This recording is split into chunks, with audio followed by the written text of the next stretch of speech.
Rama Hare Hare. In our last session together, we heard part 3 of Rukmini's marriage with Krishna. 我们在上一节课的时候，上一个部分我们讲到了 Rukmini 第3部分，在那第3部分里面讲到了 Rukmini 嫁给了 Krishna。 Sequentially, after Krishna married Rukmini, he married 2 other queens. First, Jambavati, and then Satyabhama. 就在 Krishna 迎娶了 Rukmini 之后 ，Krishna 立刻又迎娶了另外2位皇后。首先是迎娶了 Jambavati， 然后接着迎娶了 Satyabhama。 We have already discussed those marriages in connection with the Shamantaka jewel story. 我们在讲到 Shamantaka 宝石的这个逍遥时光的时候，已经讲到了 Jambavati 和 Satyabhama 嫁给 Krishna 的婚姻。 Now, 3 of the 8 principal queens have been married, and 5 more will be married tonight. Krishna 有主要的8位皇后，我们前面已经讲到了主要的3位皇后。那么在今天的早课里面，我们即将讲 Krishna 迎娶的另外5位主要的皇后。 But to understand the chronology of everything, we have to go for a moment to Hastinapur. 但是为了去非常清晰的了解这段逍遥时光的前后的顺序，我们现在要来讲一讲 Hastinapura 这个背景。 Let us remember that Krishna left Mathura, he went to Dwaraka, married Rukmini, married Jambavati, married Satyabhama. Now things were still going on in Hastinapur. 那么在 Krishna 离开了 Gokula 去到 Dwaraka 之后 And what? Yeah, sorry very much, I did not finish. Yeah, go ahead. Krishna 去了 Dwaraka 之后，他首先迎娶了 Satyabhama， 首先迎娶了 Jambavati， 然后他首先迎娶了 Rukmini， 然后接着是娶了 Jambavati， 然后 Satyabhama。 后来现在事情我们转移到 Hastinapura。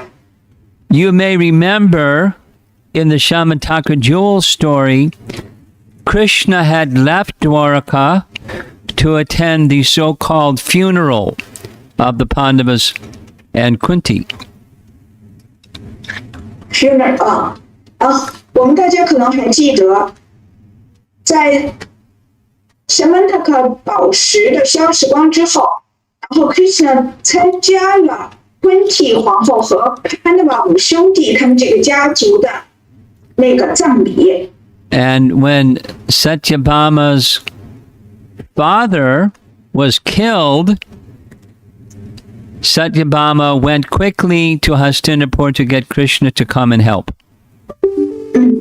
那个时候 Satyabhama 他的父亲被人谋杀了，后来 Satyabhama 他迅速的去到 Hastinapura 告诉 Krishna 这件事情，请他回来处理这件事。 Krishna had gone to Hastinapur because it was understood the Pandavas had died in a fire.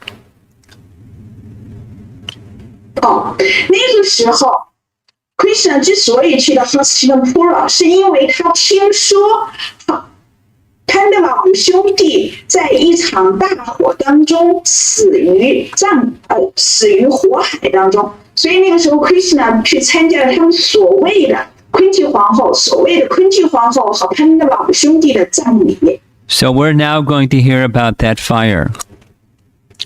我们现在来聆听一下这场大火。 Here's a little drawing of the Pandavas, the 5 brothers.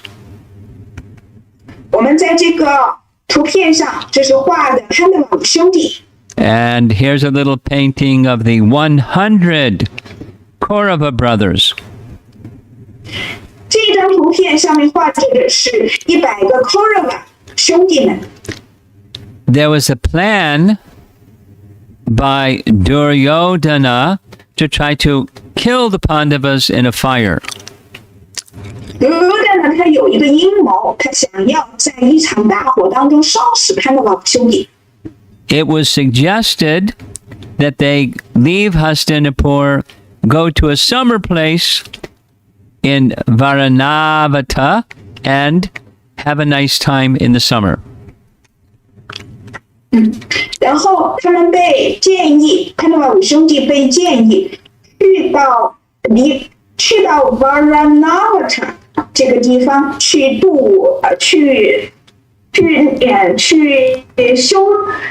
避暑，去到这个山庄去避暑。The house was built in such a way it would burn very quickly.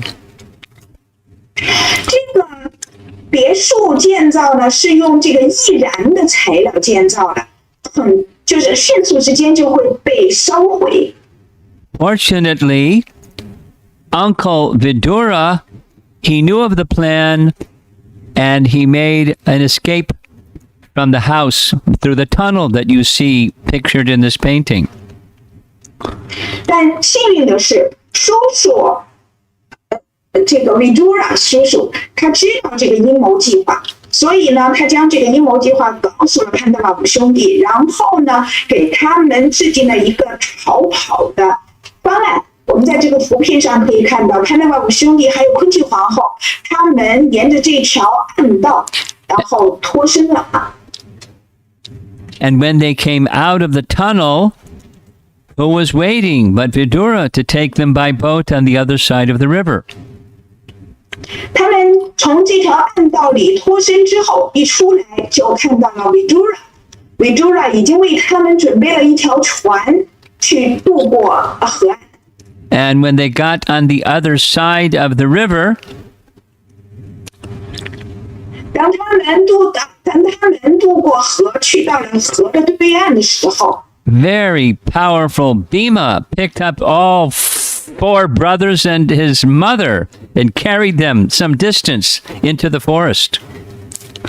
力大无穷的比马立刻一个人就背起了4个兄弟，还有他们的母亲昆提皇后，一人就将他们驮到了森林深处。Bhima was very powerful. 比马是非常非常有力量。And after traveling some long distance, still in the night, they took rest. 只有那天晚上的时候，他们在森林里入睡了，席地而睡。And Bhima was still awake. 但是比马他仍然醒觉着，为他们守卫。But there was a very wicked Rakshasa, as you see in the painting or drawing, looking at his evening dinner. 但是我们在这个图片上可以看到，就这个在这片森林里有一个邪恶的 Rakshasa 食人魔，他正在树林里瞧着，他已经找到了这个他的晚餐。Hidimba had a sister. 这个恶魔叫黑丁巴有一个妹妹。And his sister became really attracted to Bhima. 而他的妹妹深深的被比马所吸引。So she changed her form into the form of a beautiful woman. 所以黑丁巴的妹妹摇身一变，变成了一个非常美丽的女子的形象。And she started speaking very directly about how attracted she was to him and how wonderful it would be if they could marry and all those kinds of nice things. 于是黑丁巴的妹妹立刻向比马直接表达了她内心的愿望，说到了她说到了自己如何被他所吸引，如果咱们俩如果我以身相许嫁给你，我们俩会在这里度过美好的时光。But look in the upper right corner of this drawing, and there's Hidimba, and he didn't like what was going on.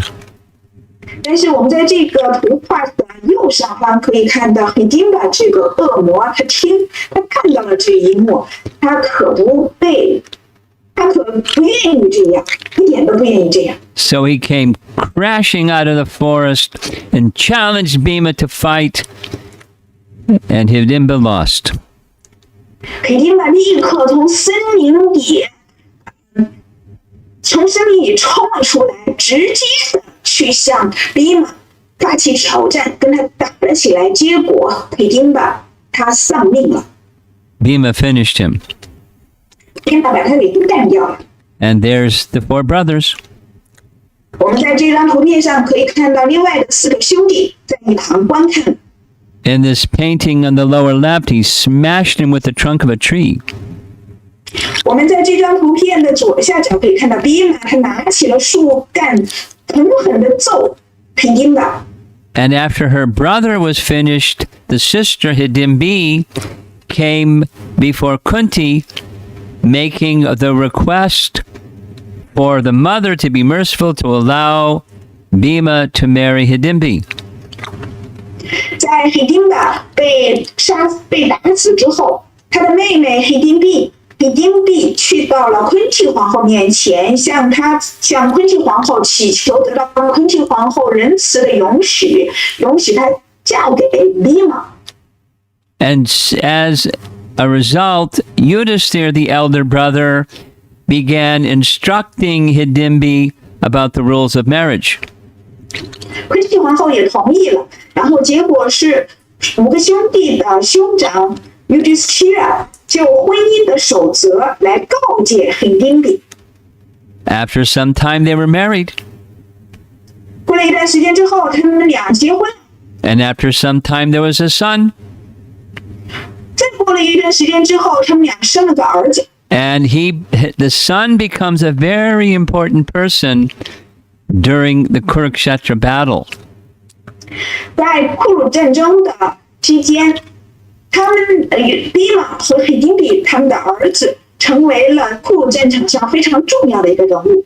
Before the battle, the son named Gatotkacha was very submissive to the Pandavas, and he just loved to serve the Pandavas, and they loved him. 在这场库鲁战场开响之前，他们的儿子叫 Gatotkacha。这个儿子呢，他非常的具有美德，并且潘德瓦5兄弟非常的宠爱他，而且这个儿子全心全意的奉献于服务潘德瓦5兄弟。 Later on, during the Kurukshetra battle, we hear a lot about Gatotkacha because he played an important role. 在后面的部分，我们可以聆听到在库鲁战场战役期间，对卡多塔卡恰有很多的描述，因为他在这场战争当中扮演着非常重要的角色。 Now remember, the Kauravas, Duryodhana and his brothers, they all had the assumption the Pandavas are dead.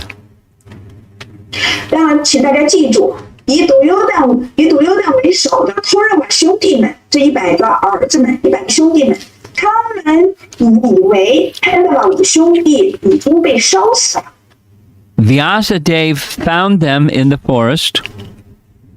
那个时候，维亚斯蒂夫在森林里发现了潘德瓦5兄弟， And he made a recommendation. 并且向潘德瓦5兄弟提出了一个建议。 For some time, just remain incognito or hidden, and he had a further suggestion. 维亚斯蒂夫建议潘德瓦5兄弟隐姓埋名一段时间，要不被人发现一段时间。 Please read.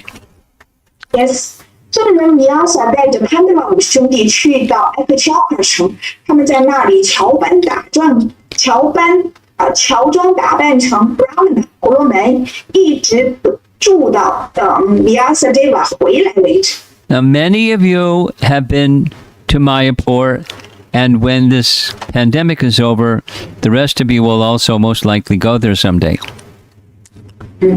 那么在座的很多人曾经也去过玛雅那么在这个疫情结束之后，大多数人肯定会想着再去拜访玛雅普。And when you visit Mayapur, many of you will also visit Ekachakra. 当你们很多人去到玛雅普的时候，你们很多人也会想着要去 Ekachakra 这个圣地。Ekachakra is the birthplace of Lord Nityananda. Ekachakra 是主 Nityananda 的诞生地。But it was a celebrated place even during the time of the Pandavas. 而 Ekachakra 这个地方，甚至在潘德瓦五兄弟的那个年代，都是一个非常崇高的圣地，著名的圣地。Following Vyasadev's advice, they remained concealed as brahmanas living in this Brahminical village. 他们听从了 Vyasadeva 的建议，然后他们乔装打扮成婆罗门，住在一个婆罗门的家庭里。And they maintained themselves by the profession of requesting alms or charity from the householders. 于是潘德瓦五兄弟乔装打扮成婆罗门的潘德瓦五兄弟，他们挨门逐户的乞讨布施，以此来为生。There was a very courteous and kind Brahminical family that gave them accommodation in their house. 有一个婆罗门家庭，他们非常的好客，并且邀请他们住在自己家里。One day, Queen Kunti overheard the family discussing a great difficulty that they were facing. 有一天，昆庆皇后她无意当中听到了这个婆罗门家庭的全家人在一起讨论着，他们在一起议论讨论着他们现在正在面临的一个困局，一个困难。Here was the difficulty. 他们所面临的困难是什么呢？是这样子的。In the vicinity of Akar Chakra, there was a very vicious Rakshasa residing. 就在艾克查卡的这个区域里，住着一个非常邪恶的 Rakshasa 食人魔。So the villagers made an agreement with the Rakshasa. 于是，这个村庄里的村民跟这个 Rakshasa 食人魔达成了一个协议。Once a week, they would bring a truckload of food for the Rakshasa so he wouldn't have to come and attack anybody. 他们达成的协议是这样子的：他们每周一次去送给这个食人魔一车吃的，这样呢，他吃饱了就不会去攻击其他的人。However, the person that drove the bullock cart to the Rakshasa would also become his food. 然而，驾着一车牛车吃的东西送给这个 Rakshasa 的这个人，也会成为 Rakshasa 的盘中餐。So families in the village took turns who would make a human sacrifice for this Rakshasa once a week.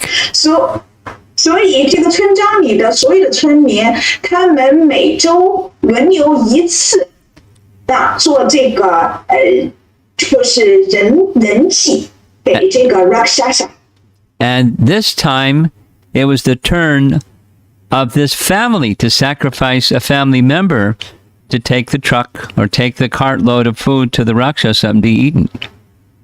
而那一天呢，正好轮到了潘德瓦五兄弟所住的这个婆罗门家庭的人，那么他们就得献出家庭当中的一个人作为人祭，然后驾着一车吃的去送给 Rakshasa。 As you see in the right side of the drawing, Queen Kunti heard everything. 我们在这个图片上可以看到，在左上方的右脚，昆提皇后在那里无意当中听到了这一家人的讨论。And so she came forward and made the suggestion that one of her sons could go, and they said, no, you're a guest, we can't let you do that. And Kunti said, you don't understand the nature of my sons. 昆蒂皇后她于是走进他们的房间，上前告诉他们说：“我的儿子可以替代你们做这件事情。”这家人听了以后说：“拒绝，不，你们是客人，怎么能够让你们做这个呢？”昆蒂皇后说：“你们不知道，不了解我儿子他的秉性 Especially Bhima. 尤其是我的儿子比玛。” Everything will be all right, I assure you. 我向你们保证，他一定会安然无恙的。So they agreed. 于是这家人同意了。And Bhima took the cart. 于是比玛驾着牛车，带着一车的食物。One of Bhima's names is Rikodar. 比玛有一个名字叫 Vikodar， It means he has a really big appetite. 那也就是他食量过人。So while he was driving the cart with one hand, with his other hand, he was eating what was in the cart.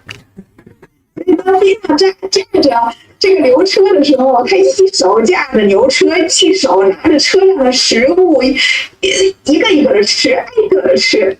And by the time the cart got to where the Rakshasa was, it was nearly finished. 当比玛把这辆牛车驾到了这个 Rakshasa 所居住的地方的时候，他也吃完了车上的食物。So the Rakshasa named Bakasura became very angry with Bhima and started to attack him. 这个恶魔的名字叫 Bakasura， 他一看到这种情形，立刻火冒三丈，然后向比玛发起攻击。That was a mistake. 他这么做完全是特错大错。Bhima let him have it. 比玛把他给干掉了。And that was the end of Bakasura. 这就是巴克苏拉的末日就这样结束了。So after some time, the Pandavas left Ekachakra. 一段时间之后，潘达瓦五兄弟离开了 Ekachakra。 And as they were walking along the road, they saw many warriors and brahmanas heading in the same direction. 当他们沿着大路向前行的时候，一路上他们遇到了很多的战士，还有很多的婆罗门，都朝着一个方向走去。They inquired, what is the occasion? Where is everyone going? 然后他们好奇地询问是怎么回事。There's a big festival going on where the Swayamvar of Draupadi is taking place. We're going there to participate.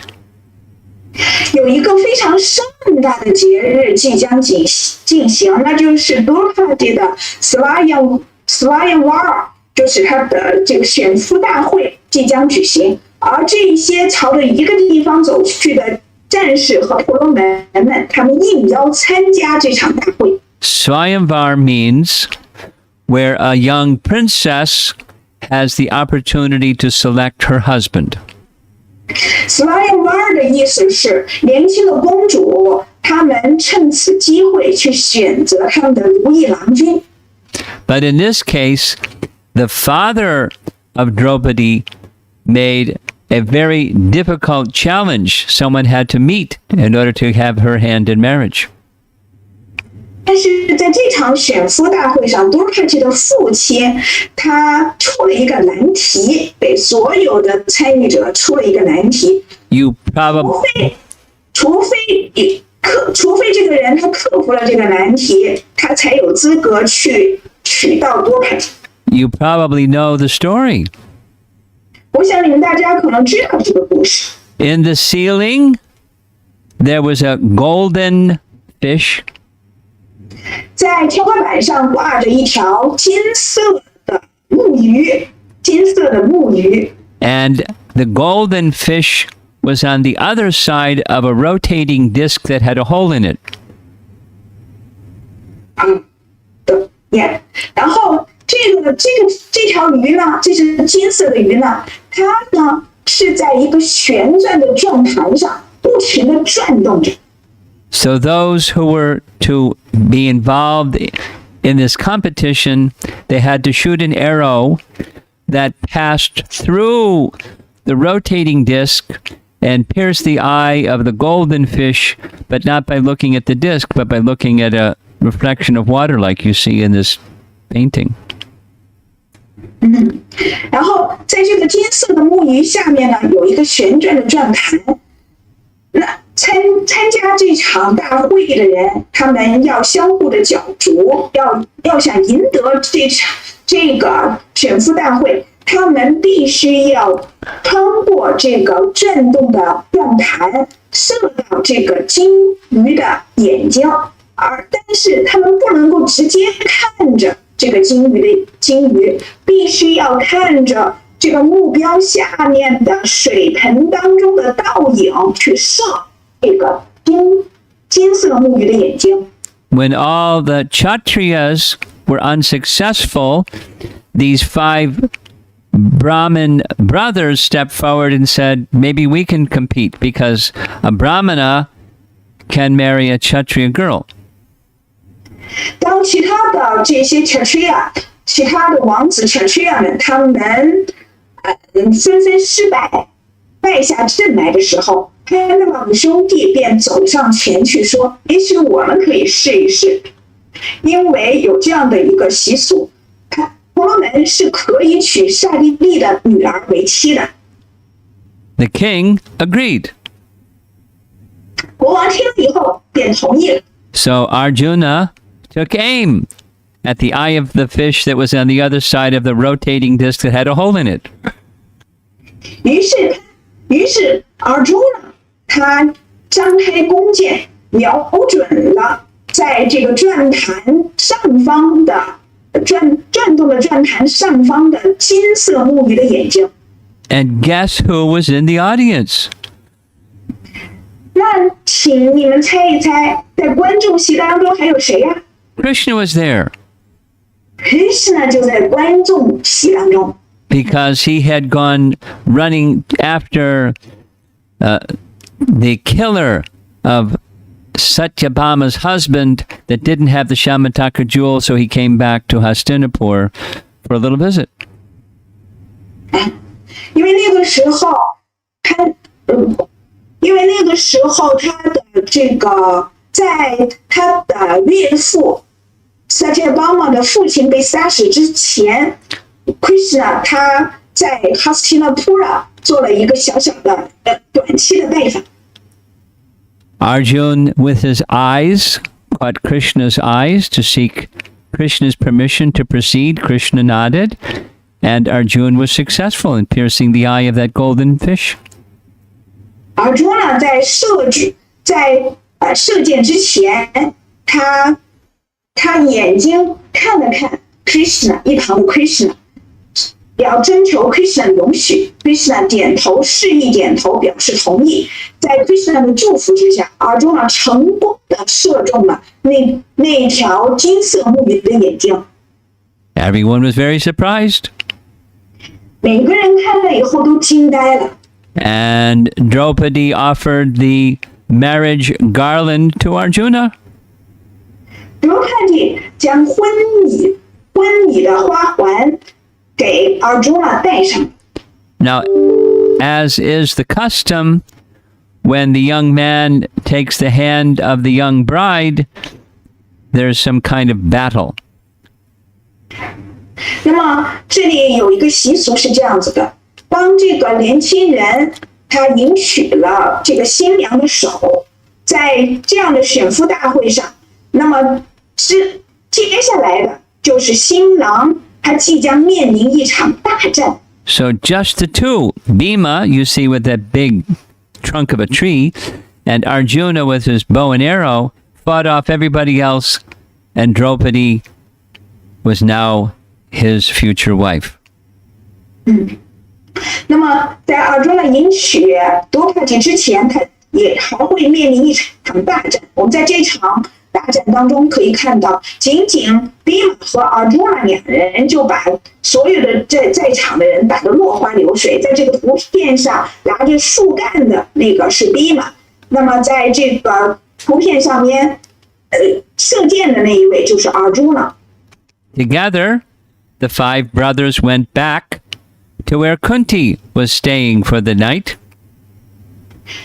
就这样，尔朱那他们迎娶了罗帕蒂为妻，于是这5兄弟带着罗帕蒂，把他们一起又返回到了昆提皇后所在的地方。While still outside, not entering into the house yet, Arjun said, "Mother, a prize has been won." And she said, "Very good, share it amongst yourselves." 就在他们进到房子、进屋之前，尔朱那在屋外大声地对昆提皇后说：“妈妈，我们赢得了这个奖项。” Now, 昆提皇后听了以后说：“你们5兄弟一起分享吧。” the sons wanted to follow the instruction of their mother, but 5 men marrying 1 woman, that's very unusual. 于是这5兄弟呢，他们就按照昆提皇后的命令这样去做了。但是5个男人同时娶到1个女人，这可不是一件平凡的事儿，这可是非常，这是 ，yeah, yes. So they asked Vyasadeva what to do. 后来他们就问 Vyasadeva 这怎么办呢？ Vyasadeva said, "Very good." Vyasadeva 说很好。In her previous life, Draupadi was a young princess who offered us austerities and sacrifice to Lord Shiva. When he appeared before her 5 times, she asked, "May I have a qualified husband?" And he said, "You'll have 5 husbands." 在多帕蒂她上一世，她是一位公主，那么她做了很多的苦行去取悦主希瓦，然后主希瓦被她的苦行所取悦，出现在她面前。那个时候，这位年轻的公主向主希瓦连续的请求了5次，要得到好的丈夫，发出了5次请求，然后主希瓦就祝福她，你会有5个丈夫。就这样，她就有了5个丈夫。And therefore it's authorized. It must happen. Lord Shiva said, it must happen. 因为这已经被授权了，这是主希瓦给予他的祝福，肯定是会实现的。So the very unusual event happened. Draupadi married all 5 brothers. 所以就在这件不同寻常的事情发生之后，罗帕蒂便遇到了这5位兄弟。Now remember, everyone was thinking that they were dead. 大家还要记着，所有其他的人以为5兄弟已经死。But now after this event with Bhima and Arjuna fighting off all the Kauravas and everybody else, they knew they weren't dead. 那么在这场选夫大会上面，比马和尔朱那他们2个人就击败了所有的库尔瓦兄弟，所有的库尔瓦兄弟。在这场战争之后，所有人都知道了，他们5兄弟还没有死。So they all came back to Hastinapur. 于是他们5兄弟带着多帕蒂，他们又回到了哈斯提纳普。And after some intense discussion, it was decided that they could have their own kingdom, and it became called Indraprastha. 在一番的激烈的讨论之后，然后他们决定要建立起自己的地盘，而他们自己的这个地方后来被称为 Indraprastha。And after Indraprastha was built up to some extent, Krishna came to visit. 在 Indraprastha 被完全建立起来之后 ，Krishna 前来看望他的5兄弟。Now remember, Krishna already has 3 queens. 大家要记住，在此之前 ，Krishna 已经娶了3位皇后了。The first queen was Rukmini. 他娶的第一位皇后是 Rukmini， The second queen was Jambavati. 他娶的第2位皇后是 Jambavati， And the third queen was Satyabhama. 他娶的第3位皇后是 Satyabhama。Now, Krishna decided to visit the Pandavas in Indraprastha after it had been built up a little.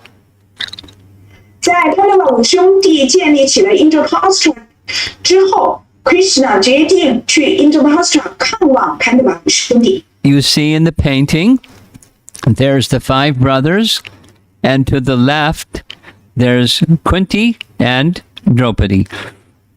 我们在这个图片上可以看到潘达瓦5兄弟，右边是潘达瓦5兄弟，左边是昆汀皇后和多潘蒂。When the Pandavas saw that Krishna had come, they all stood up at once and became very happy. Read what it says in Chinese. Yes， 潘达瓦5兄弟一看到 Krishna 的到访，他们立刻起身，非常热情的、高兴的、兴高采烈的去迎接 Krishna。当潘达瓦5兄弟看到主穆昆塔的到访 ，Krishna 的这些英雄儿子们立刻起身，仿佛感官因生命之气的恢复而做出了反应。Please read. Yes， 主跪拜了 Yudhishthira 和 Bhima。紧紧拥抱过 Arjuna 之后，他接受了孪生兄弟 Nakula 和 Sahadeva 的礼拜。So here's a little reflection for us to appreciate what culture is like. 我们在这里来，对，在欣赏这个文化气息的同时，我们来反思一下其中的要告诉我们的含义。Did you read? Yeah, no, not yet. Okay, read. 尊重 ，yes， 尊重是各种关系的基础，它在不同的关系中有不同的表达。Yudhishthir and Bhima, Yudhishthir was elder. Yudhishthira 和 Bhima 是他比 Krishna 要年长。And Bhima was elder. Bhima 也是长兄。So he offered respect to those cousins who are elder. 所以 Krishna 他向比他大的长兄 Yudhishthira 和 Bhima 致敬。Arjun was around the same age and they just embraced like friends. 而 Arjuna 跟 Krishna 年龄相仿，所以 Krishna 拥抱他。And the 2 younger brothers, Nakula and Sahadev, they offered their obeisances to Krishna. 而 Nakula Sahadeva 这个孪生兄弟呢，他比 Krishna 要年幼，所以他们俩顶拜了 Krishna。Respect is always to be offered, and the appropriate manner of offering respect may differ according to one's position. 所以，我们总是要带着尊敬的态度去对待别人。在不同的关系当中，我们会用不同的尊敬的、不同的方式去表达我们的尊敬，按照我们的辈分去表达我们的尊敬。After the brothers honored Krishna's arrival, here's Kunti. 在潘达瓦5兄弟迎接了 Krishna 的到来之后，接下来是昆汀皇后向前迎接他。Please read.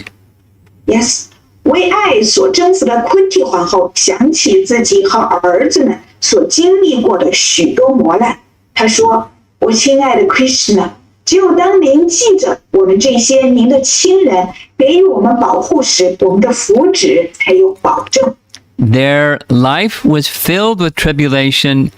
At the same time, they always felt Krishna's protection. 他们一生当中经历了许多的磨难，但与此同时，他们始终坚信 Krishna 一直在保护他们。Next. Yes， 国王请求 Krishna 同他们住在一起 ，Krishna 便开心地留在 Indraprastha， 度过雨季的几个月，赐给城中居民的眼睛以快乐。And they spent happy days together for 4 months. 他们在一起开开心心的度过了4个月。Here's a very beautiful painting where Yudhishthira and Krishna are discussing how the city of Indraprastha was built from a forest. 我们在这个图片非常美丽的图片上，我们可以看到 Yudhishthira 和 Krishna 他们在一起讨论和讲述着 Indraprastha 是怎么在一片森林上被建筑成美丽的 Indraprastha。 Now, I left in a big hurry, and that's why we're late. And I don't recall all the details of the Khandava forest story. 但因为我今天上课的时间推迟了一些由于某种原因推迟了一些，所以呢，我在这里呢就不去再讲述康德瓦森林被烧的这段故事。But the story, in very simple terms, is this. 但简而概之，这段故事是这样子的。This is a painting of Agni, the fire god. 这张图片画的是火神阿格尼。Now, I don't know if that's what he looks like, but that's what the artist drew him to look like. 我不知道火神到底他的真实的样子是什么样子的，但是呢，画家在这里把它画成了这样。And he had indigestion. 那个时候他遇到了消化不良这样的一个问题。Because many yagas were performed and so much ghee was offered into the fire that he had indigestion. 因为那个时候举行了很多的祭祀，在这个祭祀当中呢，又供奉了很多的祭酥油，所以导致火神消化不良。So there were some herbs in this Khandava forest that could cure his indigestion, so he wanted to have a big forest fire in the Khandava forest and relieve his indigestion.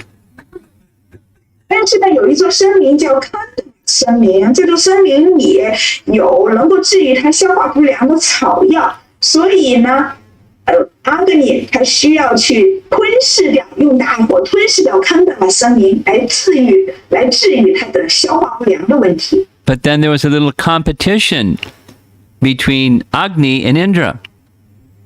但是在那期间，火神和阴转之间有了一场较量，很大的较量。Because every time he tried to get the forest going in a fire, Indra would send torrents of rain and put out the fire. 因为每当阿格尼用大火要吞噬康德瓦森林的时候，阴转便下起了滂沱大雨，熄灭了大火。So one fine day, Arjuna made a suggestion to Krishna. 有一天，有一个很好的日子 ，Arjuna 向 Krishna 提出了一个建议，一个想法。Let's take our bow and arrows and go deep into the forest and do some hunting of some fierce wild animals. So Krishna and Arjuna went. Arjuna 对 Krishna 建议到说了，我们今天拿着弓箭去到森林深处去狩猎吧，去打猎吧，去把这个森林里的生禽猛兽，猎杀森林里的生禽猛兽。于是 Krishna 同意了他的这个建议，他们带着弓箭去到森林打猎。After some time, they wanted to rest. They sat on a little bench that was out there in the forest, very conveniently placed. 后来他们打猎了一段时间之后，于是去到了一个风景宜人的岸边去坐下来休息。And much to their surprise, a mendicant Brahmin came right before them.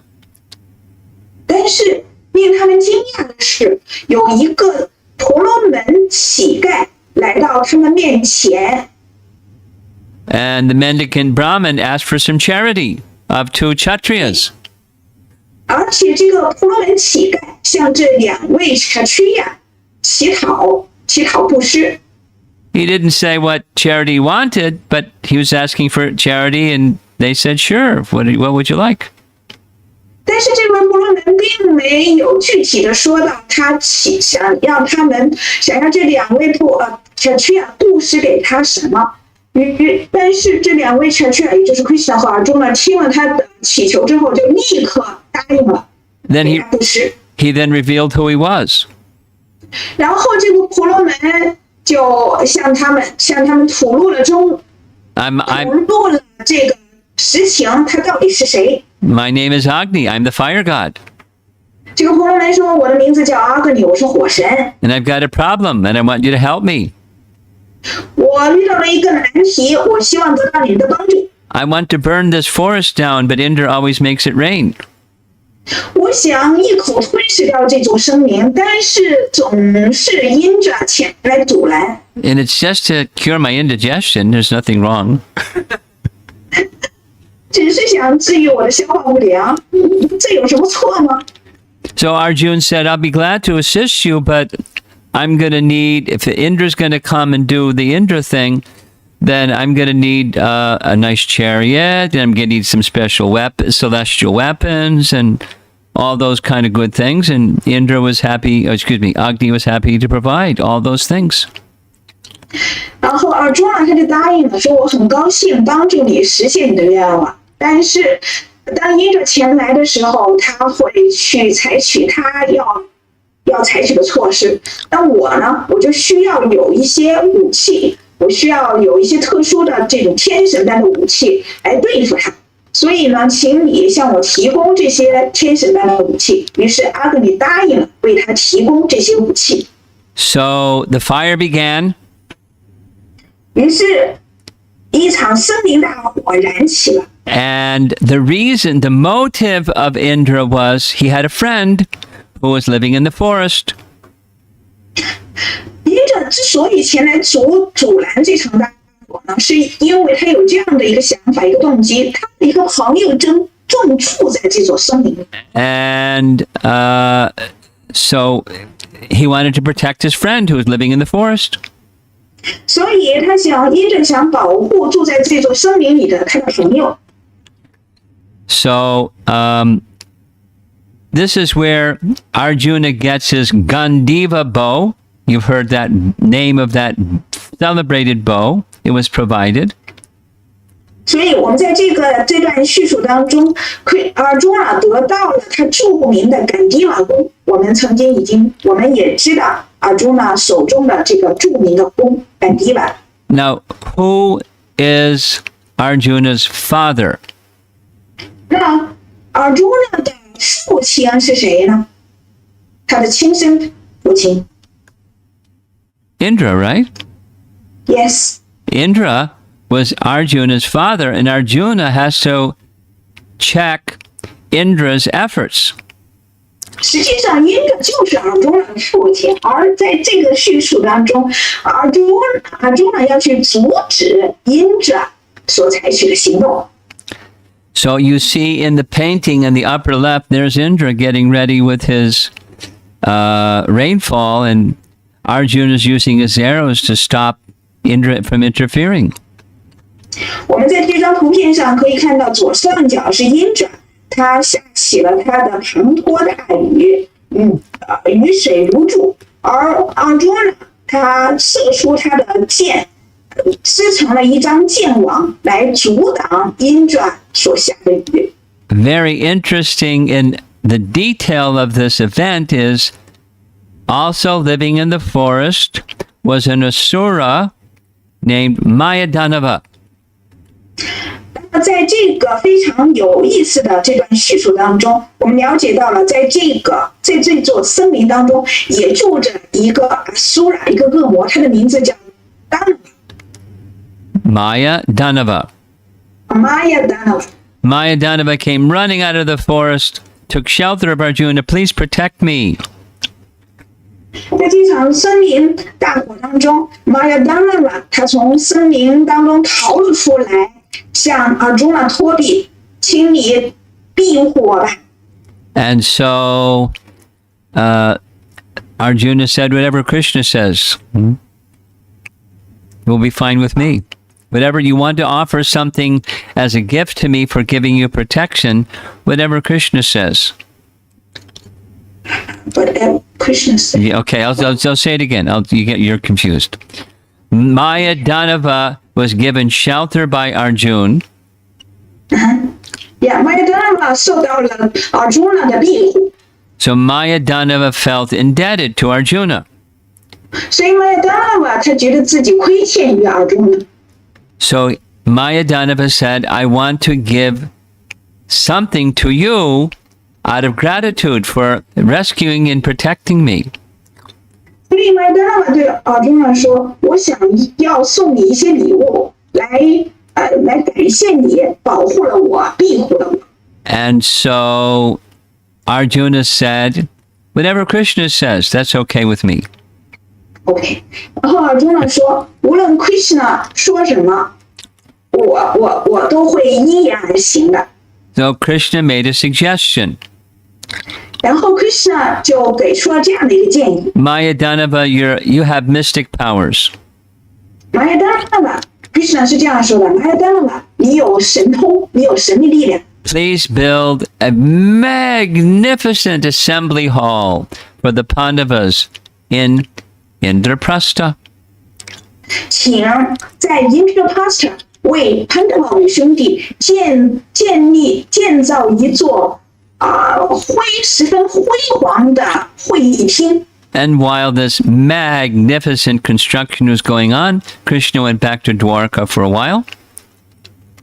后来在这个金碧辉煌的会议厅被建造之后 ，Krishna 他回到了Dwarka。 And when the celebrated assembly hall was built, Krishna came back. 后来当这个会议厅被建造好了之后 ，Krishna 就返回了。 Now, this says reflection 1, but it should say reflection 2. But anyway, ill fortune and injustice, like there was attempted murder of the Pandavas, it's now turned into something really beautiful.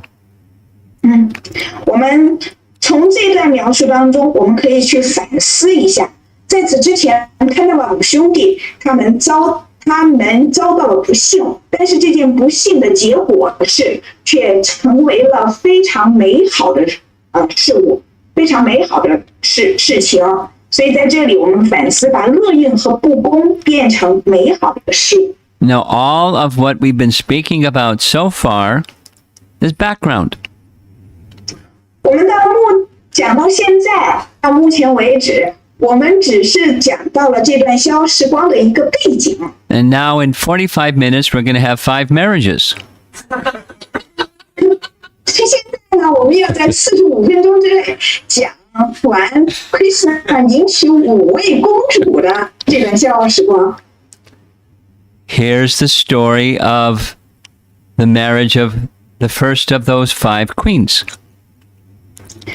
现在我们来讲一讲 Krishna 在迎娶剩下的5位主要的皇后当中的第一位，他迎娶了第一位。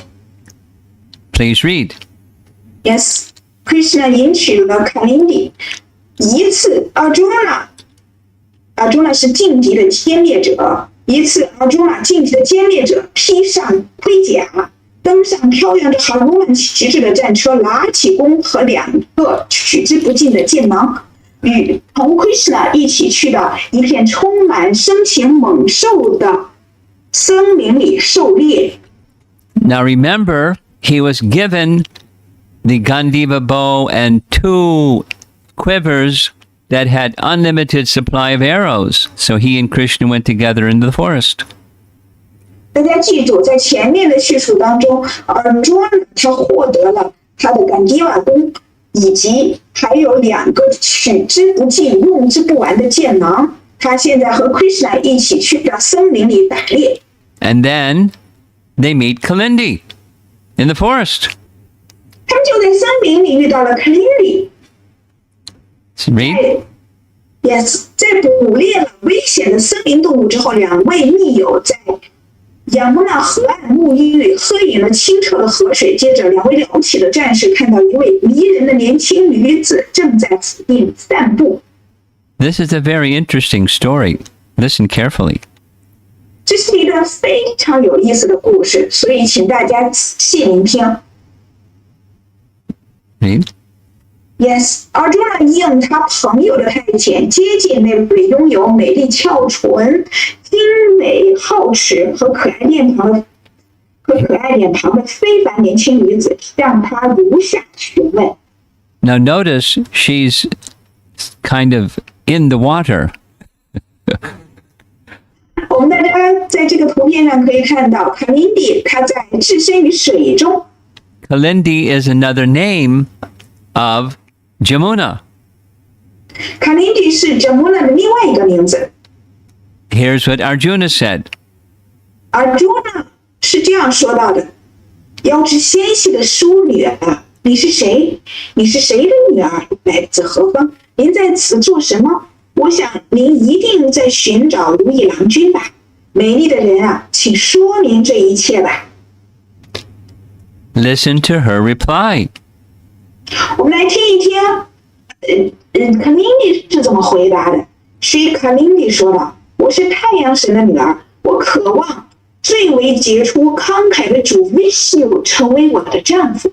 为了实现这个目标，我在从事严苛的苦行。” During the national holiday, the first week of October, we will be discussing the entire sixth canto Srimad Bhagavatam. 在今年的11期间，我们会讨论圣典博伽瓦坛的整个第6篇的内容。In that sixth canto, we'll hear some detail. 在这圣典博伽瓦坛的第6篇里面会讲到一些关于这段描述的细节。The sun god is one of the sons of Kashyapa and Aditi. 太阳神是 Kashyapa 和 Aditi 的众多子嗣当中的一个儿子。And a marriage arrangement was made for the sun god with a qualified wife named Sangya.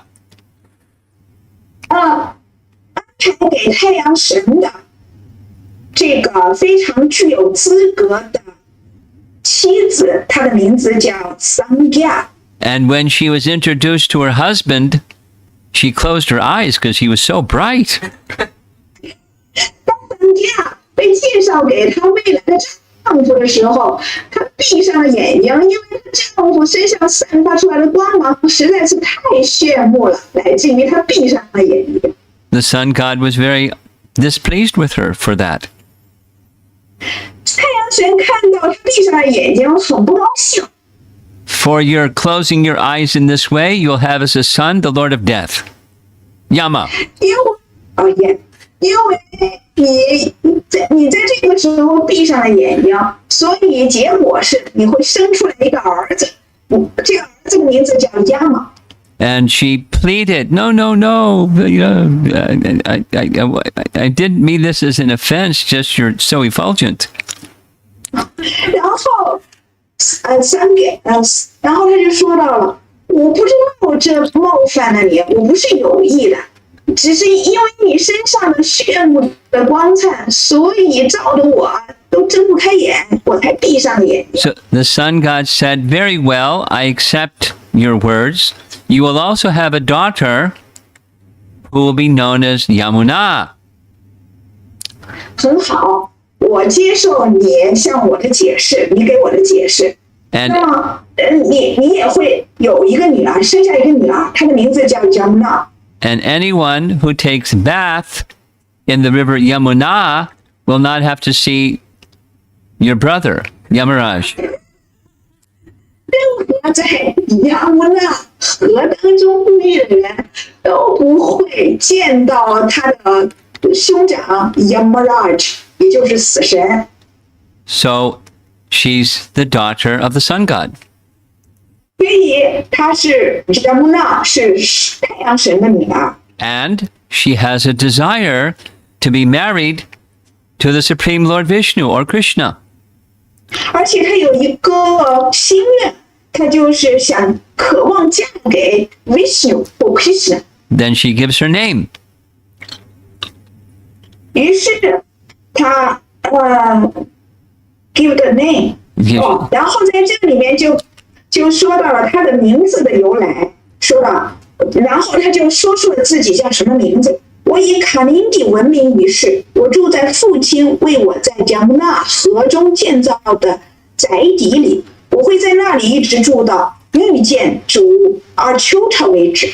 I'm sure you remember on Balaram's appearance day, we spoke about Kalindi coming before Balaram. 我想你们大家一定都还记着，在主巴拉拉姆的显现日的时候，有一段逍遥时光，那是讲到了卡林蒂去到了巴拉拉姆面前。Here's how she got there. Her father built a mansion for her inside the waters of the Yamuna, and that's where she resides. 在这里就讲述了他是怎么住在加穆纳河水当中的。他的父亲在加穆纳河当中给他建造了一幢豪宅，他住在这幢豪宅里，所以他来到了他住在加穆纳河里。The purpose of her austerities was fixed on having Krishna as her husband, so that's what happened. 他这样做的目的就是一心一意的想要嫁给 Krishna， 希望 Krishna 或 Vishnu 成为他的丈夫。 There we go. Read. Yes， 这位吉祥的主后来迎娶了卡林蒂，把最大的快乐带给了他的奉献者。So she's the first of the 5 queens that Krishna married next. 所以这就是 Krishna 在迎娶5位皇后当中的第一位。接下来我们讲述他迎娶的下一位。And the second of the 5 queens that he married was Mitravinda. 在这迎娶5位皇后当中，他迎娶的第2位是 Mitravinda。 Please read. Yes。Vindhya 和 Anuvindhya 分享着 Avanti 的王权，他们是 Duryodhana 的追随者。当迎来他们的妹妹 Mitravinda 的选妇大会 Swayamvara 一事时，他们禁止他选择 Krishna， 尽管他已经被 Krishna 所深深的吸引。A little bit the same situation that Rukmini was in. Mitravinda 他遇到了 Rukmini 的相同的境遇。Rukmini's brother, Rukmi, wanted her to marry Shishupal. Rukmini 的哥哥 Rukmi 希望 Rukmini 嫁给 Shishupal。 And in this case, her father wanted her to marry Duryodhana. 而在 Mitravinda 的这件事的婚姻上，他的父亲或者是他的哥哥希望他的父亲希望 Mitravinda 嫁给 Duryodhana。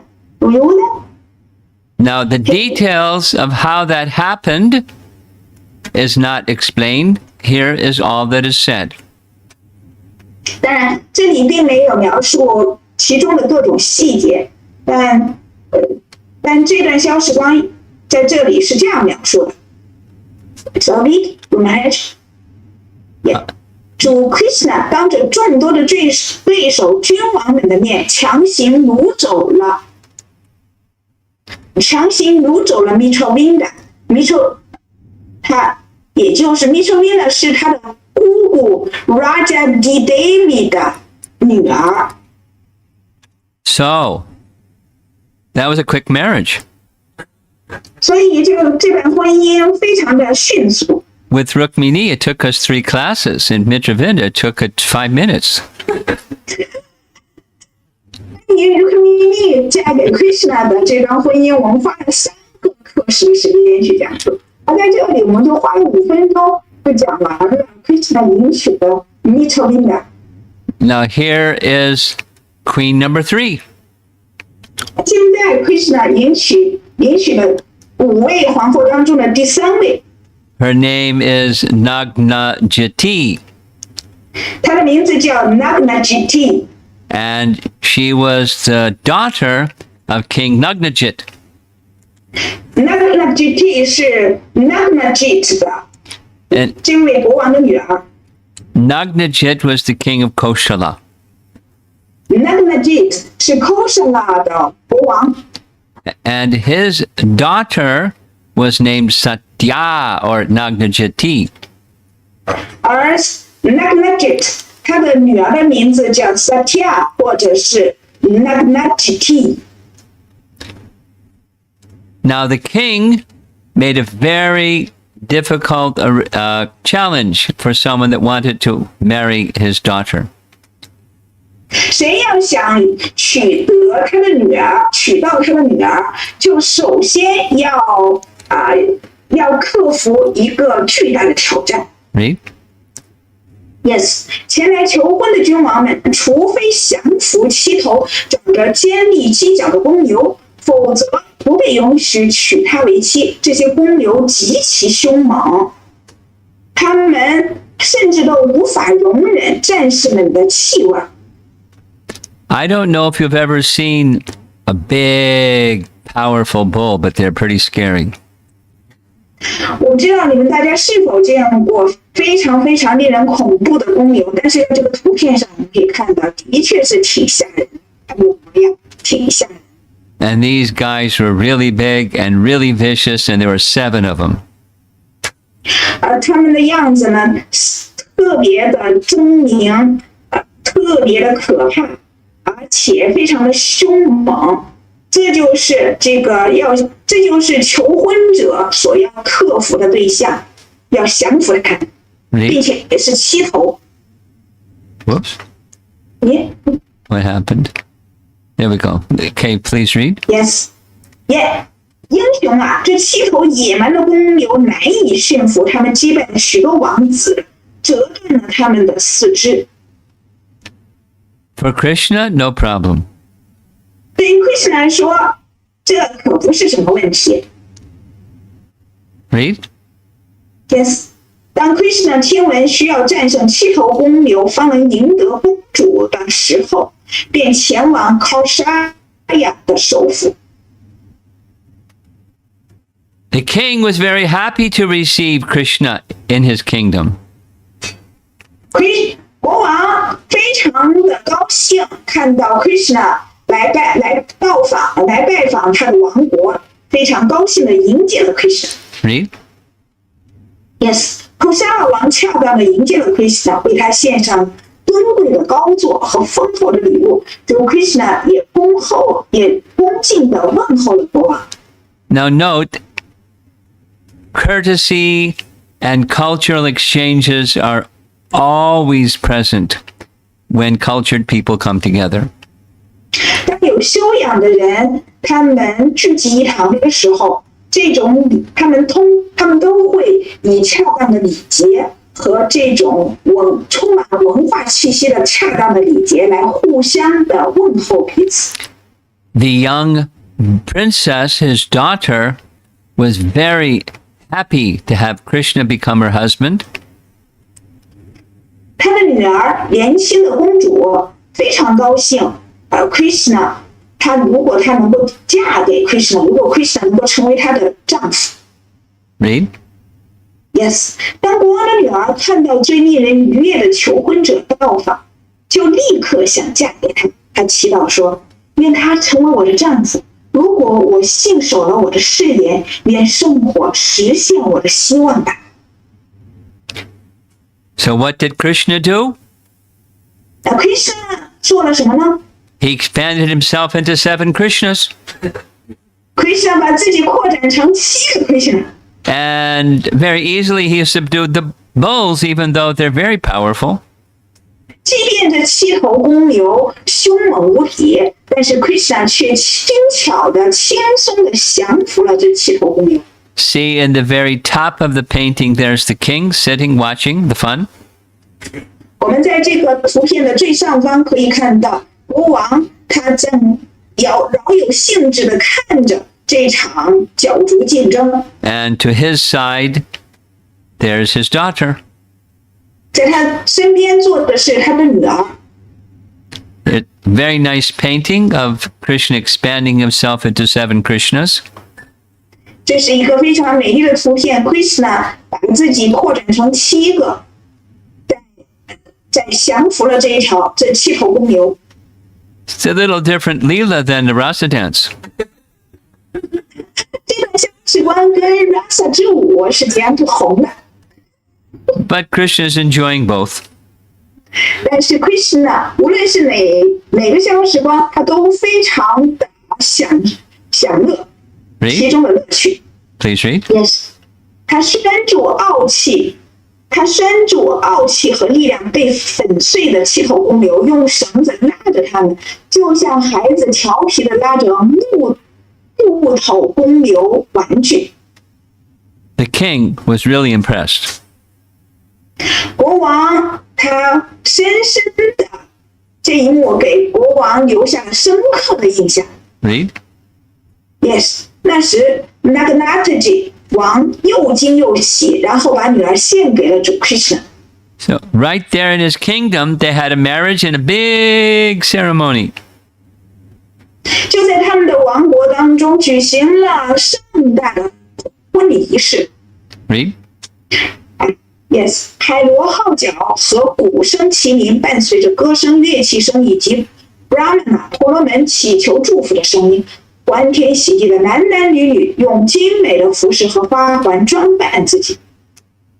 Now down in the bottom, you see the princess being carried in a palanquin. 我们在这个幻灯片的下面可以看到，公主坐在轿子里，被人抬着。And the ceremonial horse is preceding the princess.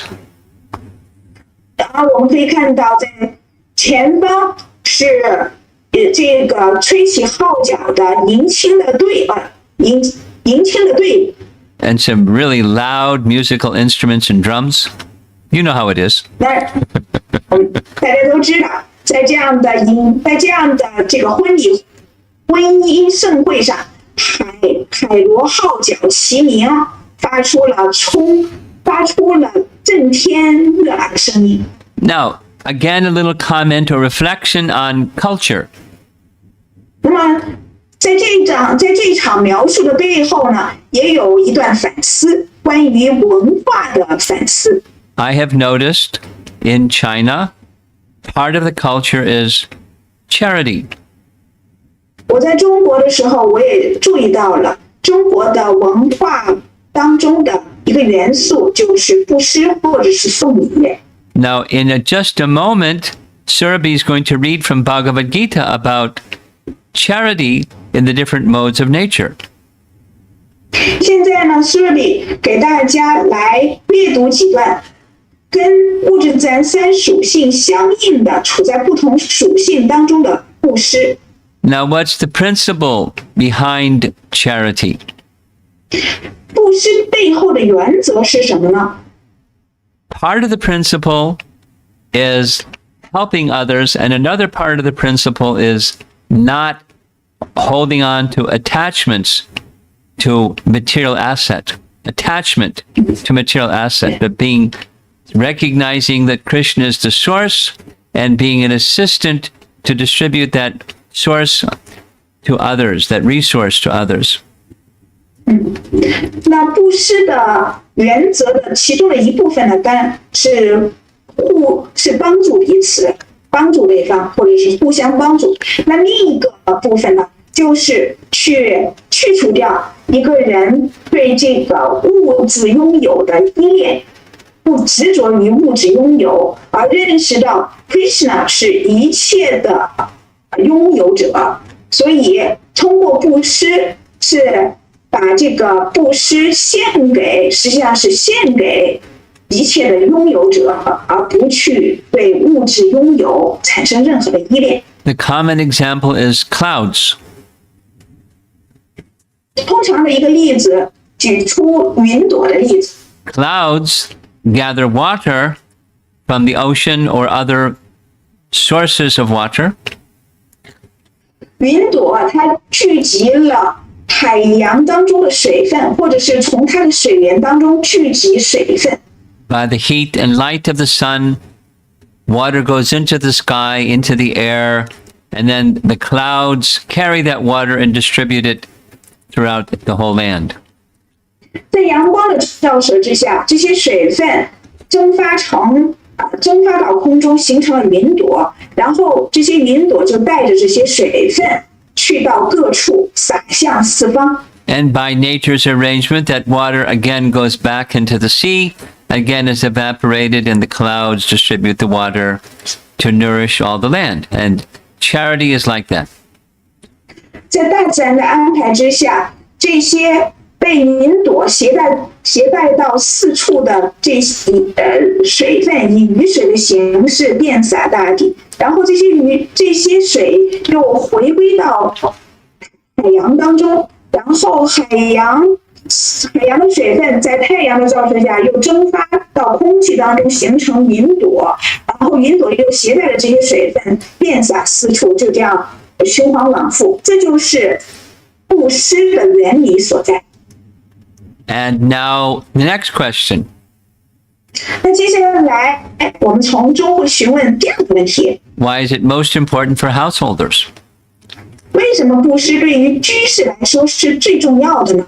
According to the Varnashram system, there are 4 ashrams, 3 of whom are maintained by 1. 在 Varnashram 是社会阶层和是灵性进阶的制度当中，在这4社会阶层当中，其中有3个阶层都是由另外一个阶层居士阶层所维系着。All 4 of the ashrams are enjoined to learn and live by the principle of detachment.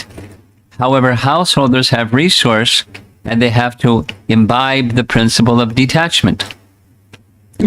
所有的这些Varna社会阶层的人士们被告诫要去遵守不执着的这样的原则，做到不执着，而其中尤其是居士们，他们要通过布施去遵守这种不执着的原理。When in contact with wealth or other worldly resource, one can easily become attached and one's mind become bewildered. 当一个人他获得了这种财富，或者是变得富有，他自然而然的就会依恋他所拥有的财富。Instead, become part of the plan of it being an instrument of Krishna for distributing the rainfall and the wealth and whatever one has. 而没有去作为 Krishna 的工具去布施他所拥有的这些财富。 Now, you're ready to read these 3 verses from Bhagavad Gita? Yeah, I'm going to. Yeah, already find it. Okay. Yes. 那现在来读一读国家梵歌里给出布施的原则。这是国家梵歌第17章20诗节、21诗节和22诗节的内容。国家梵歌第17章20诗节译文：在恰当的时间和地方，对于应得之人进行布施，出于责任，不求回报。这样的布施属于善良属性，或者是善良形态。诗节21译文：进行布施时，希冀回报，贪求结果，勉勉强强，斤斤计较，则属于激情属性的布施。第22诗节译文：在不洁的地方，在于不恰当的时候，向不应得之人进行的布施，或者漫不经心、缺乏尊重而进行的布施，属于愚昧属性。Obviously, Krishna is advocating the mode of goodness. 所以显而易见 ，Krishna 他推荐这种处在善良属性当中的布施。With charity in goodness, the recipient of the charity and the mood of giving the charity are both important. 所以在布施当中，接受布施和施予布施的人的心态都是非常重要的。Now let's get back to the marriage. 我们现在再回到 Krishna 的婚姻上。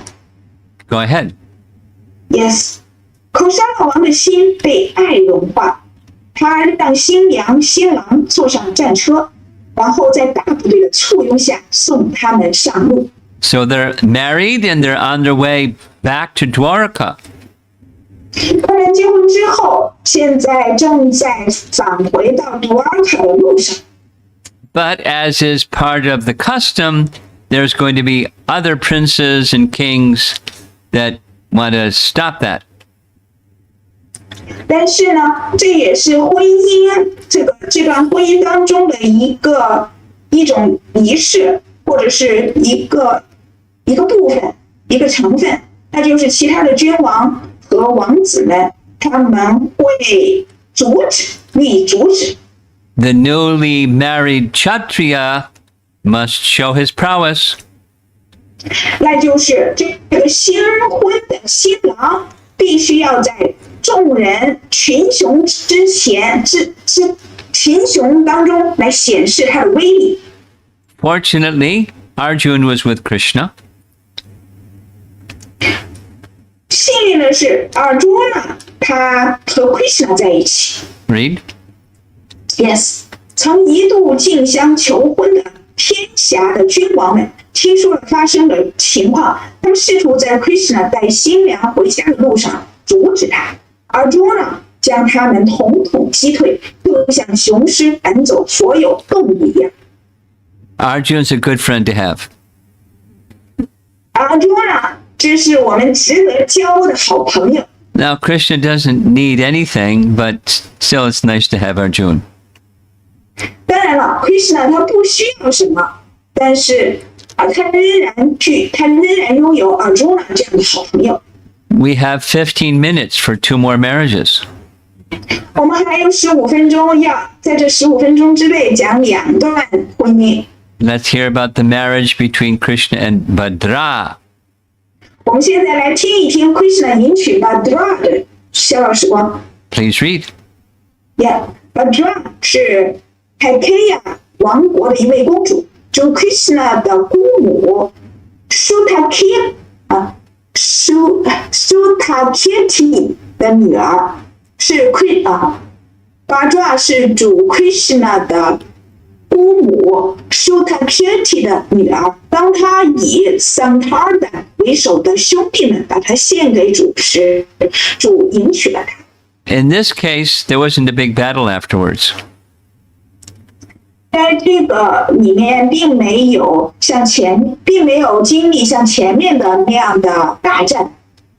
Now, I'm going to remind you that someone was asking about the family tree of the Yadu dynasty and so forth. So you'll find all these names in the family tree diagrams that I sent to Shurabi. 那么在前一节课的时候，有奉献者找我寻要这个亚度王朝 Vishnu 王朝的家谱，然后我就后来把这个家谱的图表发给了苏尔比，然后苏尔比也发给了大家，大家可以在这个家族的族谱当中看到这些名字。Now, one more marriage. 现在还有另一桩婚姻。Krishna marries Lakshmana. Krishna 迎娶 Lakshmana. Please read. Yes. 然后主迎娶了 Lakshmana, 玛爪王的女儿。Krishna 只身出现在他的 Swayamvara 仪式上，Krishna 将他掳走，就像 Garuda 曾经盗走半生人的甘露那样。Way back when we were speaking about the marriage of Rukmini, there was some discussion about how appropriate was it that Krishna stole away the wife prior to the marriage of the woman that was supposed to marry Shishupal? How was that nice? In Chinese culture, that wouldn't be nice. 我们再回到前面 ，Krishna 迎娶 Rukmini， 我们从前面的这个 Krishna 迎娶 Rukmini 还有其他公主的逍遥时光的描述当中，我们可以看到 Krishna 他经常的就是抢走他要迎娶的人，在大战当中抢走他要迎娶的人。Now, 所以不知道在中国的文化当中，是否也有这样的描述？ I discussed at that time, so I'm now repeating, that there are different types of marriages in Vedic culture, and it's different for Kshatriyas than for non-Kshatriyas. 关于这个 Krishna， 关于这个婚姻哈，在描述 Krishna 迎娶 Rukmini 的逍遥时光的时候，我也讲到了不同的婚姻的方法。不同的婚姻形式，对于 Kshatriya 来说，这是抢婚，或者是这个掳走要娶走的这个公主，这是对于 Kshatriya 来说是一种婚姻，一种方式。那么也对这些非 Kshatriya、非刹帝利人士也有不同的婚姻的方式。For a king, it was standard that some kind of show of skill or prowess or power or some ability was required in order to win the hand of his daughter. 对于国王来说，当有人要想赢得这个国王的女儿的手，在此之前，求婚者必须在迎亲之前去显示他的力量、他的能力，等等。Everyday people that get married don't have to do something special like that. 每天都有人都有婚姻的发生，但是呢，不是每一次婚姻都有这样不同寻常的过程。Wrestle and defeat 7 bulls. 比如要去格斗，跟西头公牛格斗。Or shoot an arrow upside down, looking at the reflection in a pool of water. 比如要看着这个目标的，要看到要射中目标的，比如要看着目标的水中的倒影去射中目标。And the second feature is when the young man would win the hand of the young girl, there would be some confrontation to show the man's power, and that's part of this Kshatriya system. It's not what normal people would do. 而且呢，还有就是对于 Kshatriya 来说 ，Kshatriya 婚姻来说当中的时候，当这个年轻的王子迎娶年轻的公主的时候，过程当中他也会面临一场大战。It's part of the culture amongst those who are chivalrous by nature and by spirit. 这对于那些天性具有武士精神的刹帝利来说，这是他们婚姻当中的一个习俗。I'm mentioning this because the person who asked this question was quite bewildered or disturbed. 我之所以在这里又提到这一点呢，是有奉献者，在讲到这样的婚姻的描述的时候，有奉献者他感到困惑，所以询问了 Kshatriya 婚姻相关的问题。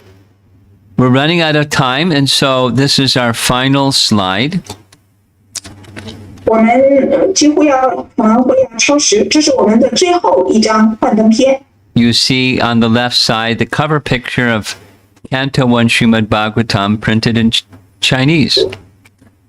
我们在这个图片的左边可以看到有有翻译成中文的这个圣典博加瓦坛的封面的图片。And spiritual life is pretty exciting. It's not static. It's very dynamic. 那么这个是圣典博加瓦坛第一篇翻译成中文的第一篇的图片。我们在这里可以了解到了，灵性生活不是静止不动的，它是充满活力的，充盈了超然的情感。And the emotions stirred during the pastimes, and just even hearing about the pastimes is full of transcendental emotion. 我们在这些超然的逍遥时光当中，只是我们通过聆听这些超然的逍遥时光，内心就会激起各种各样的超然的情感。所以灵性的生活是充满活力，充盈了超然的情感。And as you see, Srimad Bhagavatam has all of this.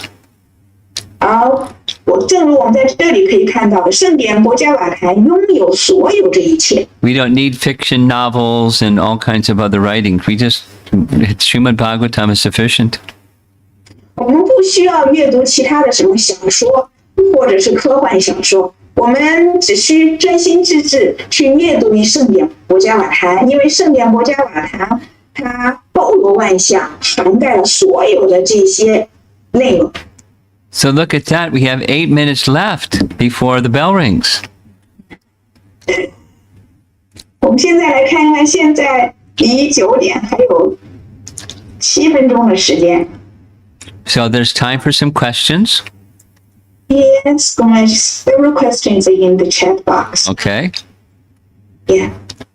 Damakeni Mataji, 顶拜 Maharaj 和所有奉献者，请问 Maharaj 主 Krishna 的相貌停在16岁的样子，他身边的同游的相貌是配合着不变，还是会正常发生具体的变化呢？感恩您，谢谢亲爱的十二位 Mataji。This question from Damakeni Mataji. I offer my obeisance to Maharaj and all the devotees. My question is that, Maharaj, I would like to ask you that Lord Krishna always keep the image as 16 years old. Yeah. So the associates around Krishna, their image also never change, or they change their, or they just their body changed as normals.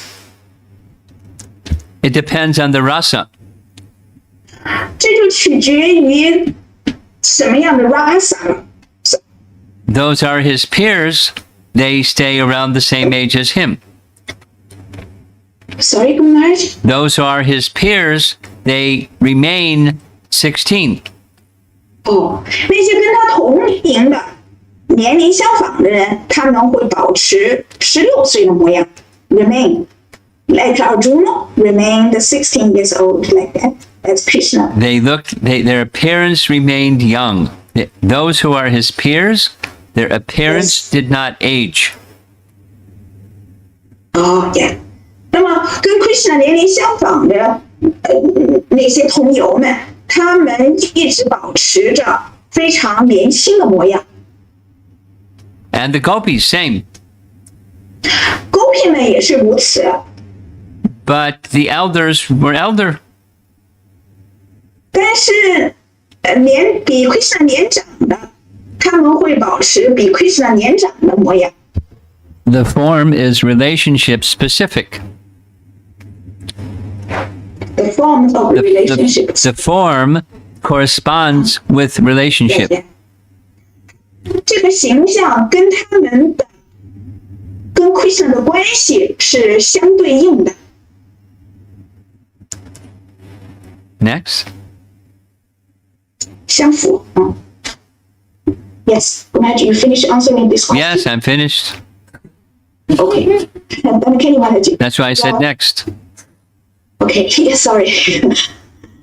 The second question from 书籍 book. 顶拜 Guru 有几个问题。Krishna 和他的皇后们孕育孩子的方式与物质世界里普通常人是否不一样呢？未来婚姻中男子一定比女子年龄要大吗？如果果男子比女子小几岁的话，会有问题吗？三、有关传教的问题，一位佛教徒分享 Krishna 与一位佛教徒分享 Krishna 之间，与他分享佛陀是主 Krishna 的化身之一。他说这与华严经说的完全不一致，我该如何回答？那么就 actually this devotees ask us 3 questions. The first one is that the way that Krishna and his queens conceived a child is different from the common way. I couldn't follow the question. Say it again.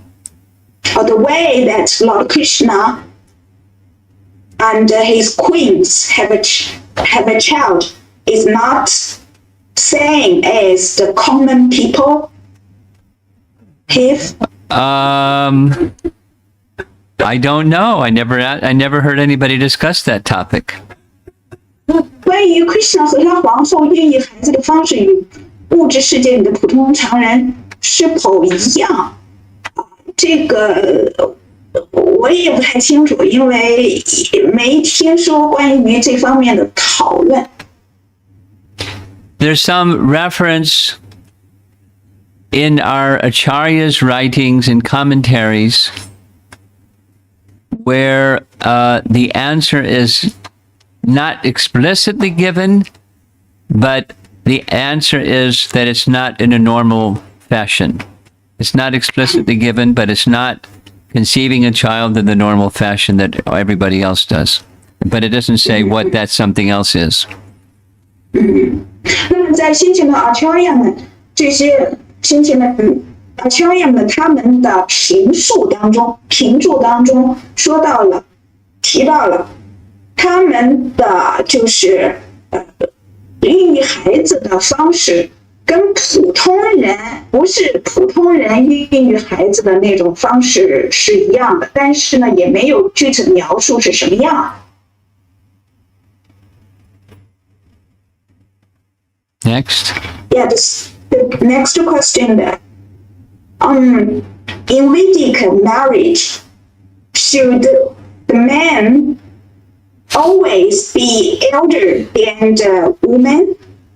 For example, if the man is younger than the girl, is there any problem? In our modern times, everything is a problem. 在我们现代的社会当中，不管做啥都会有问题，每个人都会遇到问题。But in Vedic culture, that is not something that would even be entertained. And yes, I can repeat. In Vedic culture, the man is always older than the woman. The husband is always older than his wife. Always.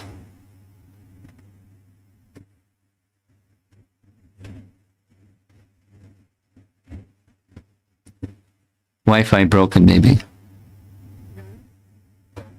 Our Wi-Fi is broken? No. It's 9 o'clock. Isn't it at 9 o'clock? Yes, at 9 o'clock they cut everything. Okay. Yeah, this is not mine. This is their, they call it voice of Vaikuntha. Someone is the controller and they cut it. So we generally wait or... I don't know what happens because normally I don't. Normally I cut off. I think we're over. Right, Krishna? Okay. Send Surabhi a message saying whatever the remaining questions she can just send as a text to me. Okay. Radha, here's the microphone.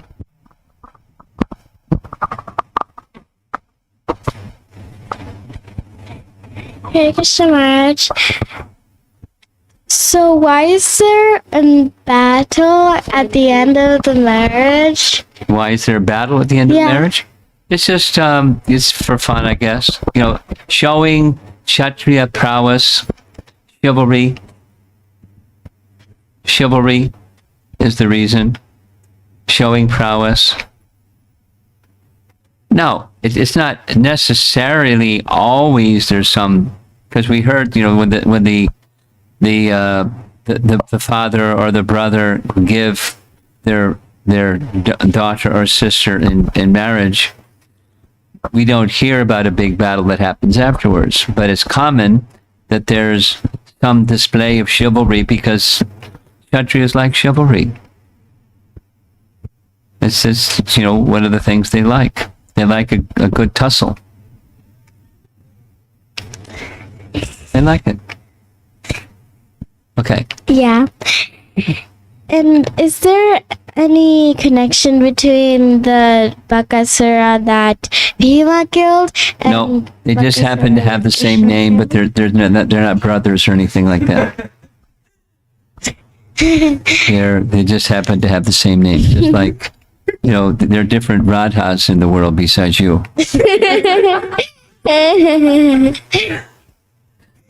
Yeah. Yeah. And the Shrutakirti that you're talking about, isn't that Lakshmana's wife? Is he what? Isn't she Lakshmana's wife?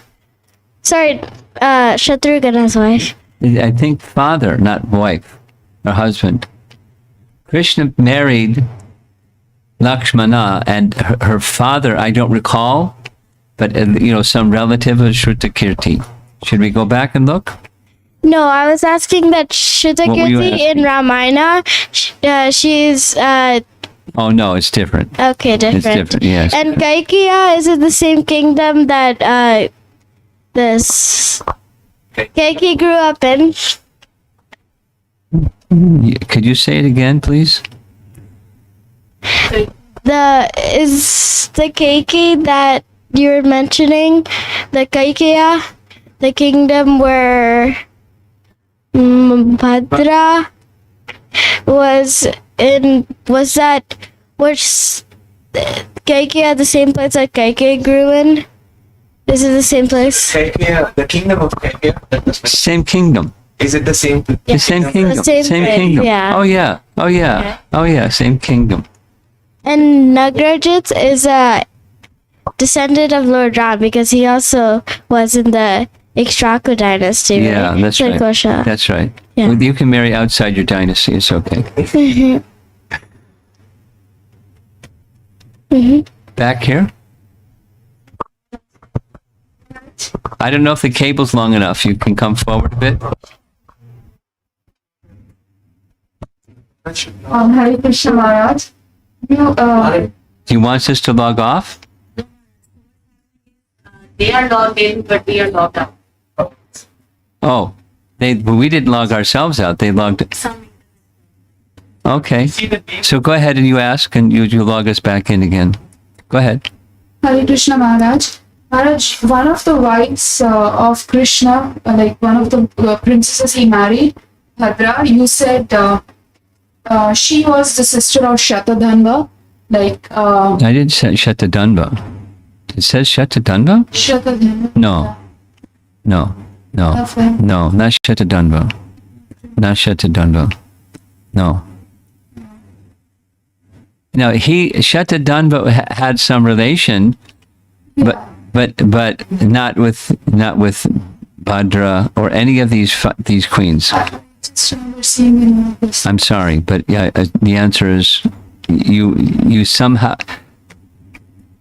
He's not. She's not. Okay. Oh yeah, Bhadra. Yeah. It's Shrutakirti. Oh. Shrutakirti. Santa. Shatardhana. Santardhana. I got confused that. Okay. With this. Yeah, it's not the same person. Yeah, I'm really sorry. Yeah, I have a question, but it doesn't connect with today's one. But I have another question though. So you said a daughter, like sun god had a son Yeah, okay. who was. Hare Krishna Guru Maharaj. Okay, so slow down because someone else is asking you a question. So slow down. Just listen. Oh, yeah. Listen to the question. So Yes. Maharaj, like even Sugriva was the sun god, right? Yeah. Yes. Different sons. So, okay. So that's. Yeah. No problem. And one more thing was like you said Kalindi in the slide it said that Kalindi says that my father has made a mansion for me to live in the waters of Yamuna. Yeah. Like I was not able to. I thought Kalindi was none other than Yamuna. But she lives in the waters. That's what. No problem. So, yeah， 对方的复印者刚才就问那个卡明蒂，他的父亲给他在尤纳河里建造了一幢房子，然后卡明蒂就住在了这个房子里，还就住在了。然后马拉就说是的，他就住在水里，他可以住在水里。Gunraj, could you answer the question, the second question that in the Vedic culture, should the female must be Younger. The female, must be elder than the male. The male must be elder than the female in the Vedic culture. Yes. If, should or must. I'm sorry. So is there any case that the man is younger than the woman in the Vedic culture, Vedic marriage? I'm unaware of any example, absolutely zero awareness of any example. So they're looking for some wiggle room, and there's no wiggle room.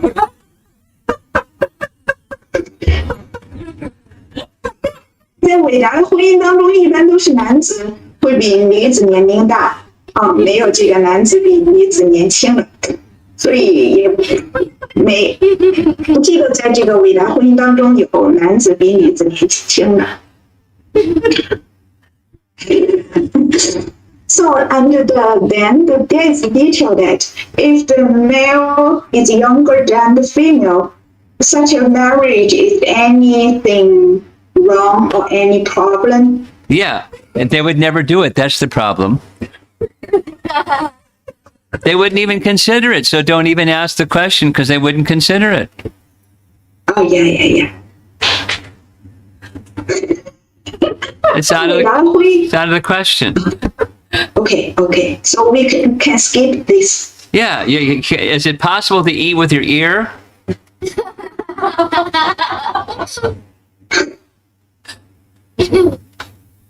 It's another hole in the body. Why not?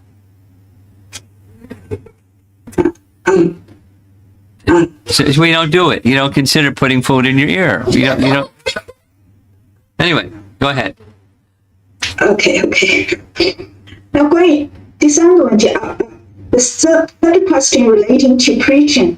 So there is one Buddhist. When this Buddhist share the Krishna consciousness with me, then, and I told this Buddhist that Lord Buddha is one of incarnation of Lord Krishna, and that Buddhist said this statement is not online with the Buddhism scripture. Okay. So he accepts the Buddhist scriptures, and we accept the Vedic scriptures, and he's happy, and we're happy. OK， 那我们接受这个韦达经里面所说的，佛陀是主 Krishna 的化身之一。那这位佛教徒他不同意就不同意了，他接受他们的华严经说的，那他就接受华严经说的吧。我们接受我们这个韦达经里面所说的。Now, I would be surprised if the Buddhist who says it's not in accord with their scripture, if that's actually what their scripture says. I would be surprised. 但实际上经典是这么说的，就是这么说的。佛陀是 Krishna 的，是主 Krishna 的一位化身，但是他却说经典里不是这么说的。其实他这么说，我才觉得惊讶。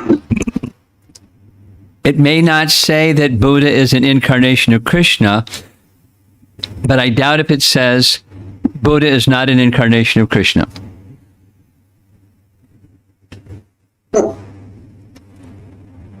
Could you repeat? Sure, later? sure, Yes. sure. I'll say it Yeah. 3 times. Yeah.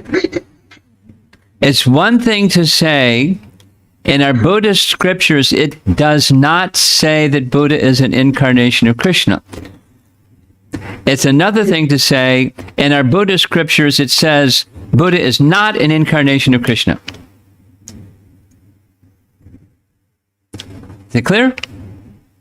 Should I say it the 3rd time? Yes. Okay. Okay. I'm sorry. A.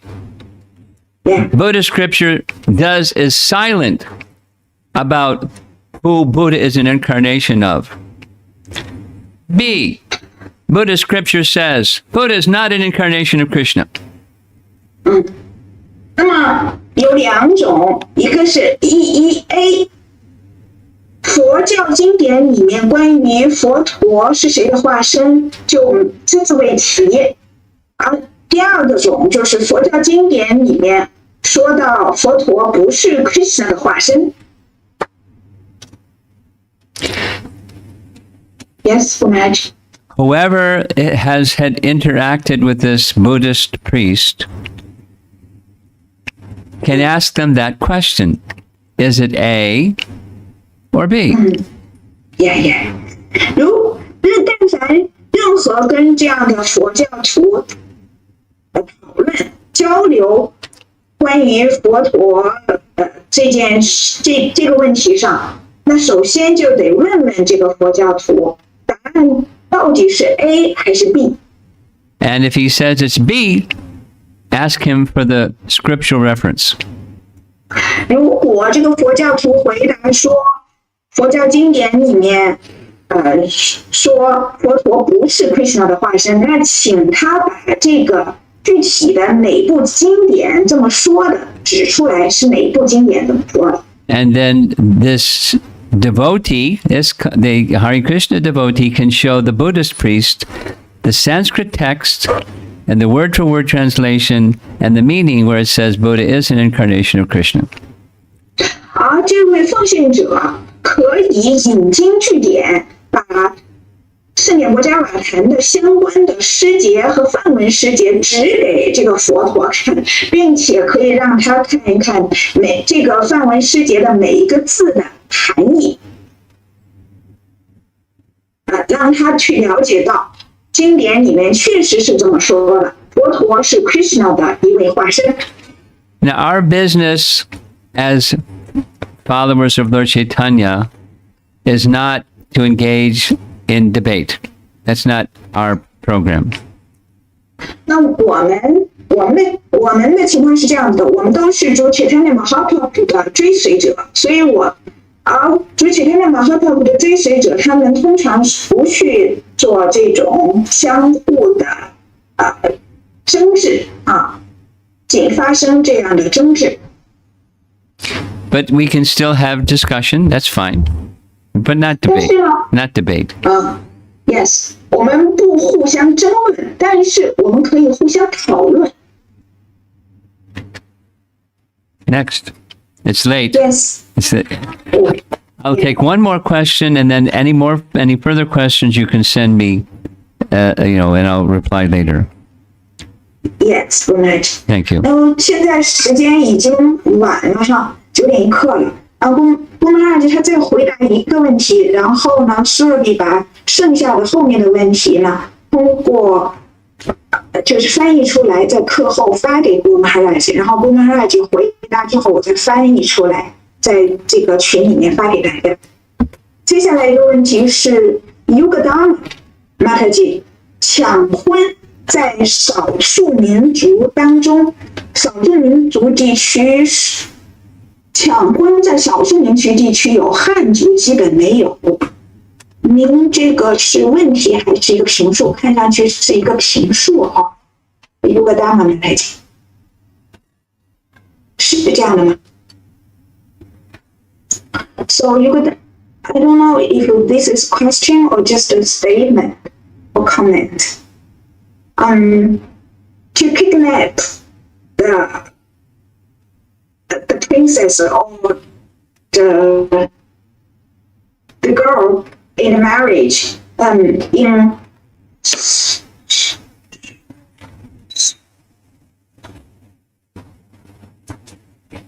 so because such things, similar things will happen in the minority,